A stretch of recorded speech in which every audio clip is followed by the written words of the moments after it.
Hello, and welcome to the H.R.RC. Okay, yeah, you can see I can hold my camera here. It's kind of moving around. I was lazy and don't want to put it on a camera stand because we're going to do a few different things here. But I would like to start off right off the bat. As you can see here, we have a motor ESC combo here. It's a little 280 brushed 47 turn motor. Came out of the Losi Mini T. And yes, it is going to be something that we're going to experiment with. We also have quite a few, well, not quite a few, we have a few other options that some of you have already done, and with the brushless setups, and we're not going to name any names yet we're trying to put together a list right now. We're going to go ahead and just get a whole bunch of different setups, and we're going to test them all. We're going to upgrade the crap out of this thing. Everything in here is going to be changed. We're going to get rid of all the stock electronic stuff in here. I'm going with the Tower Pro servos, that stock servos out of there. The Tower Pro servos are way better than even the upgraded servo that we have in here. If you can see that, yep, the Max there. Let's see, got servo parts, got a bunch of different old servos in here. But this is the servo we're gonna go with. It's the original one I put in the Jeep when we first started doing like the free upgrade kind of stuff. It's just, you can't beat if you can find a real Tower Pro, you literally cannot beat those servos. They're amazing, especially in the micro world. So yeah, that's what we're gonna do. That's what this first part of the video is gonna be. We already have one that we're gonna go ahead and test pretty soon here. We have two other ones that we've ordered. They're on their way, and then hopefully a couple more on the way we'll find as we go. So we're gonna test them all out for you guys and tell you what it comes down to. I mean, we'll test a whole bunch of stuff. So, but the other part of this video we'll get to here in a sec. Okay, so before we get to the second part, what do you think this setup is going to do inside here? Let's go ahead and make some comments, and because we're not going to do it yet. It'll be the next video. But yeah, so what do you think will happen? I mean, physics-wise, you can kind of think about some rotational with gearing. If you know anything about the gear, this is the Betty, by the way, stock pretty much, without obviously the exception of Betty bodies up here. But anyway, so this is let's give you some specs here. The 280 brushed 47 turn motor. It's 20 amp 2-in-1 ESC RX.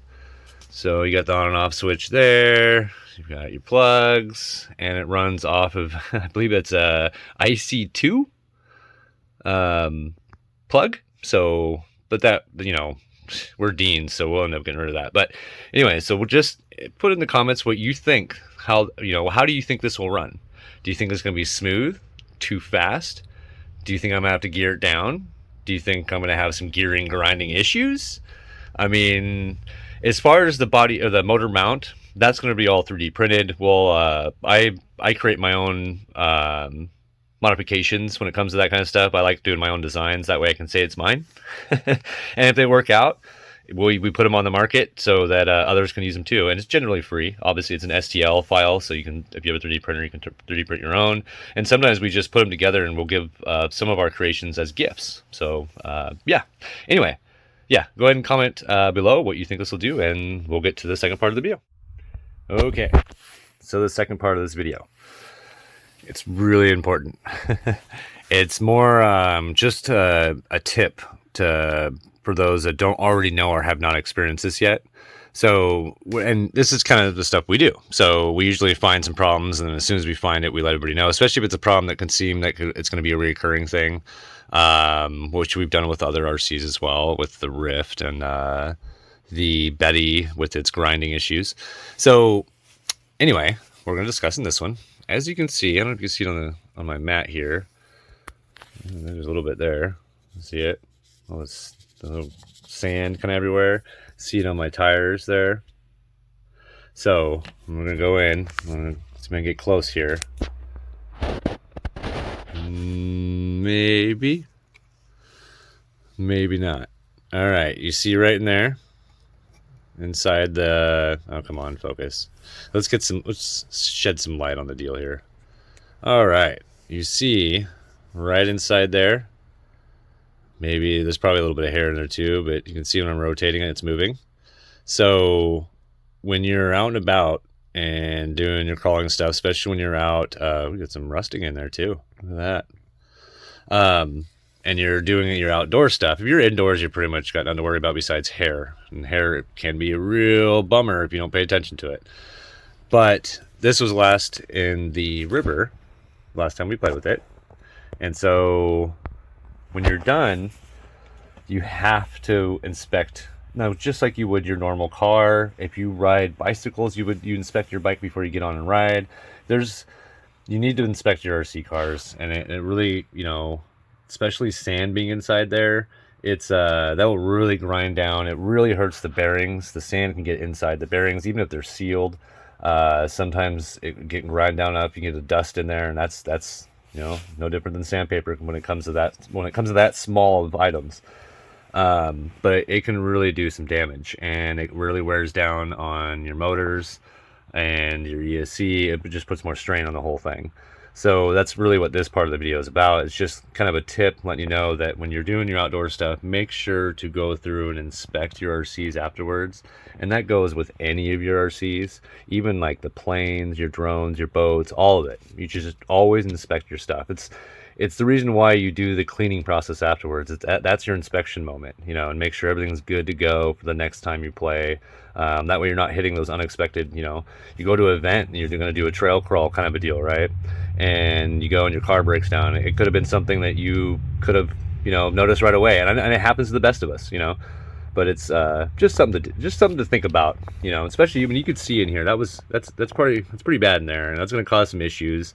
You can also make it so that your tires. Let's see if we have any loose ones here. We always get loose ones with these because you can't. Yeah, so you have a loose tire here, and that can actually play a lot into your reasoning why they're so loose. I think that's the only loose tire we have, and you can see. I don't know if it'll show the. Yeah, that's a loose tire. So, and that plays a lot into with that grind and grit stuff getting in there. That's your reason could literally. That's why your tire's coming loose. So, but also, you know, especially if you have like these bead locks with the extensions and everything on them, you can't tighten them down as much as you want to. You can't really use Loctite. It's not really recommended, and because you can't, all the pressure goes on to the bearings inside the axle. So you can't do that, otherwise you're going to crush your bearings. So anyway, that's a different area to talk about. So that's just what we want to talk about in this video. And yeah, so we're going to keep it short. Remember, comment below what you think what's going to happen with that the motor setup we're going to do. And you know, because we're going to test this guy out. And so let us know what you think that's going to happen with that, or what do you think you'll do. The other option we have, which is crazy, it's crazy, but I am totally willing to do it. And I am, and if I can get it to work, it may be onto something. And I'll hint towards it. It will involve this size. It will involve the SW4. Look how big that is. Look how big that is. But you know what that also involves? Let's see if we can find it here. It's still inside this car that I'm currently taking apart. You see that in there? Yeah. 1800 kb snub nose. We're going to try to get that in one of these cars. I know it sounds crazy, but I think we could do it. I think there's a way. We may actually remove some weight, leave the car empty, especially if we do it with this guy here. It will take the majority of the car, but I might be able to fabricate. I like to engineer, so let's figure out how to make it work. All right. Thanks for watching. Yeah, and if you like what you're seeing, go ahead and hit that like button. If you want to continue and keep following what we're doing in our adventures, in our RC adventures, we do all the C110s and a bunch of other stuff too in our videos.